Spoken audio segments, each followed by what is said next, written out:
Good afternoon, everyone. Thank you for joining me today. My name is Dia, and today we are going to dive into a fundamental aspect of the English language, countable and uncountable nouns.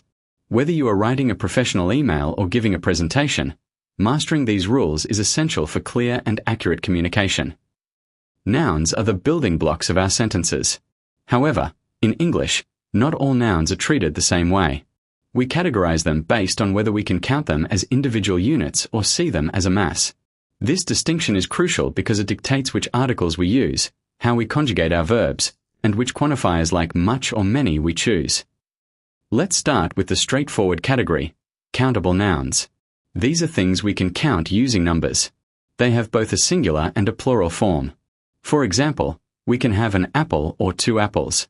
A key rule to remember here is that we must always use an article like a or an when referring to a singular countable noun.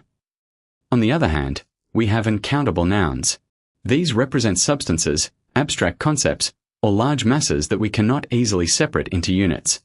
Think of rice, water, or concepts like advice and information. Unlike countable nouns, these usually do not have a plural form, and we never use a or an with them. You wouldn't say an advice. You would just say advised. Interestingly, some nouns can be both countable and uncountable depending on the context. This often changes the meaning. For instance, glass as a material is uncountable, but a glass refers to the container you drink from. Similarly, paper is the material, while papers often refers to specific documents or newspapers. Always consider the context to choose the right form. There are some special cases we should be aware of. Some nouns only exist in the plural form, like scissors or trousers, because they come in pairs.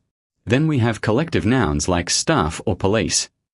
These words represent a group of people and often require plural verb forms to reflect that group dynamic. When we don't want to specify an exact number, we use some and any. Generally, we use some for positive statements, such as I need some flour. We use any for negative statements and most questions.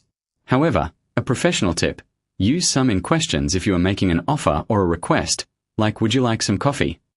It sounds much more polite. To make it easier, let's look at this comparison table.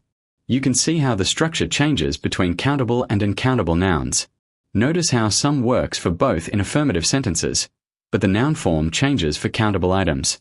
This table is a great quick reference guide for your daily writing. Finally, let's talk about asking how much. We use how many for countable items and how much for uncountable ones. There is also a subtle difference between a few and few. A few means you have some, which is usually positive. Few without there suggests that you don't have enough. The same logic applies to little versus little for uncountable nouns. To wrap up, the secret to mastering these nouns is to first identify the type of noun you are using. Once you know if it's countable or uncountable, the articles and quantifiers will naturally fall into place. Thank you for your attention. I am now happy to take any questions you might have.